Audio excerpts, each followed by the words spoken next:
الحمدللہ وحدہ والصلاة والسلام علی من لا نبی بعدہ اما بعد۔ محترم ناظرین و سامعین، ہم رمضان المبارک سوال و جواب سلسلے کو دیکھ اور سن رہے ہیں۔ آئیے اسی سلسلے کو آگے بڑھاتے ہیں۔ پچھلی کڑی میں ہم نے جانا کہ کن کن چیزوں سے روزہ ٹوٹ جاتا ہے، اور یہ اسی سلسلے کی ایک کڑی ہے۔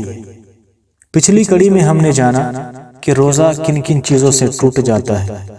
آئیے اختصار سے ہم ان چیزوں کو جان لیتے ہیں۔ پہلی چیز ہے کھانا، دوسری چیز ہے پینا، تیسری چیز ہم بستری کرنا، چوتھی چیز لطف اندوزی کے طور پر منی خارج کرنا، پانچویں چیز وہ انجیکشن لگوانا جو انسان کو کھانے پینے سے بے نیاز کر دے، چھٹویں چیز جان بوجھ کر قے کرنا، ساتویں چیز کہ حیض یا نفاس کا خون جاری ہونا، اور آٹھویں چیز ہے پچنا لگوانا یعنی فسد کے ذریعے سے خون نکلوانا۔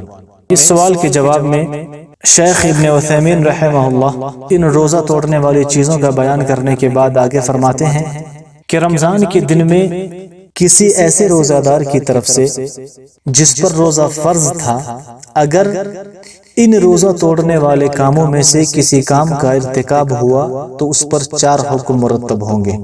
نمبر 1، وہ گناہگار ہوگا۔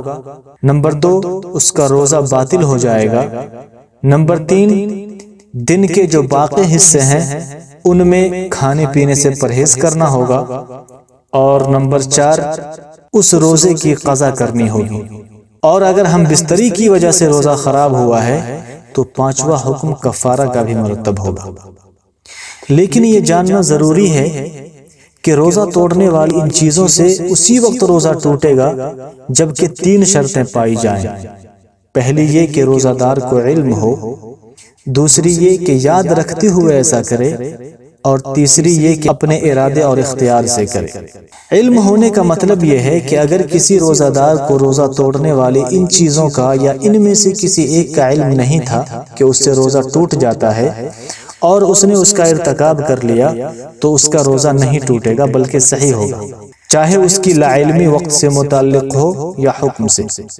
وقت کے بارے میں علم نہ ہونے کی مثال یہ ہے کہ کوئی شخص رات کے آخری حصے میں اٹھے اور یہ سمجھ کر کھائے پیے کہ ابھی طلوع فجر کا وقت نہیں ہوا ہے، پھر پتا چلے کہ فجر تو طلوع ہو چکی ہے، ایسے شخص کا روزہ درست ہوگا کیونکہ وقت کے بارے میں اسے علم نہیں تھا۔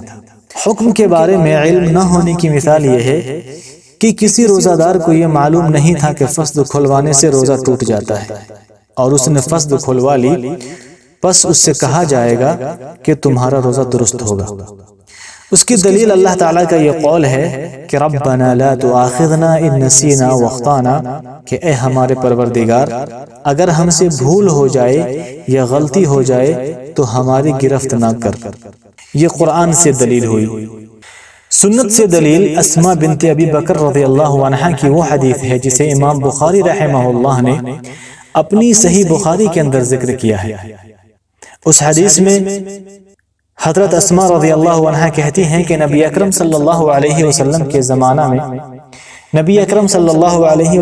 زمانے میں ایک مرتبہ بدلی کے دن میں غروب آفتاب کا وقت سمجھ کر ہم نے روزہ افطار کر لیا۔ پھر سورج دکھائی پڑا، اس سے معلوم ہوا کہ انہوں نے تو دن ہی میں غروب آفتاب سے پہلے روزہ افطار کر لیا تھا، لیکن ان کو صحیح علم نہیں تھا بلکہ محض یہ گمان کر کے کہ سورج غروب ہو گیا ہے روزہ افطار کیا تھا۔ اس پر نبی اکرم صلی اللہ علیہ وسلم نے ان کو اس روزہ کی قضا کا حکم نہیں دیا۔ اگر قضا واجب ہوتی تو آپ صلی اللہ علیہ وسلم ضرور حکم دیتے، اور اگر آپ ان کو قضا کا حکم دیتے تو حدیثوں میں اسے ضرور نقل کیا جاتا، لیکن ایسا نہ ہونے سے معلوم ہوا کہ ان کا روزہ درست تھا اور اس کی قضا کی ضرورت نہیں۔ البتہ اگر کسی نے یہ سمجھ کر افطار کیا کہ سورج غروب ہو گیا ہے، پھر پتا چلا کہ غروب نہیں ہوا ہے، تو اسے فوراً کھانا پینا ترک کر دینا ضروری ہے، اس کا روزہ درست ہوگا۔ شیخ آگے فرماتے ہیں کہ دوسری شرط یہ ہے کہ یاد رکھتے ہوئے روزہ توڑنے والے کاموں کا ارتکاب کرے۔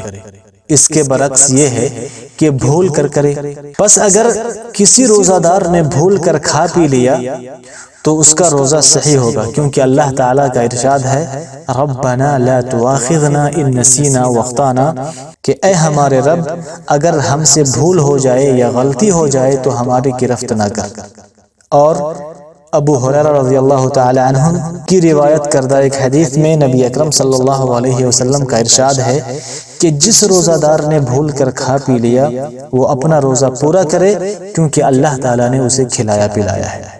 تیسری شرط ارادہ اور اختیار ہے۔ اگر کسی روزہ دار نے روزہ توڑنے والے ان کاموں میں سے کسی کا ارتکاب کیا لیکن اس میں اس کے ارادے اور اختیار کا کوئی دخل نہیں تھا تو اس کا روزہ درست ہوگا۔ لہٰذا اگر کسی شخص نے کلی کیا اور پانی اس کے ارادے کے بغیر اس کے پیٹ میں اتر گیا تو اس کا روزہ صحیح ہوگا۔ ایسے ہی اگر کسی نے اپنی بیوی کو ہم بستری پر مجبور کیا اور اس کو روکنے پر اس عورت کا بس نہ چلا تو اس عورت کا روزہ صحیح ہوگا، کیونکہ اس نے اپنے ارادے اور اختیار سے یہ کام نہیں کیا۔ اس کی دلیل یہ ہے اگر کسی شخص کو کلمہ کفر کہنے پر مجبور کیا گیا ہو تو اس کے بارے میں اللہ تعالیٰ کا فرمان ہے من کفر باللہ من بعد ایمانہ الا من اکرہ وقلبہ مطمئن بالایمان، کہ جو شخص ایمان لانے کے بعد کفر کرے وہ اگر مجبور کیا گیا ہو اور دل اس کا ایمان پر مطمئن ہو تو وہ کافر نہیں ہوگا۔ پس اگر کسی روزہ دار کو روزہ توڑنے پر مجبور کر دیا جائے یا بلا ارادہ اس نے روزہ توڑنے والے کسی کام کا ارتکاب کیا تو اس کے ذمہ کوئی چیز نہیں اور اس کا روزہ صحیح ہوگا۔ ھذا واللہ اعلم وصلی اللہ علی نبینا محمد وعلی آلہ واصحابہ اجمعین۔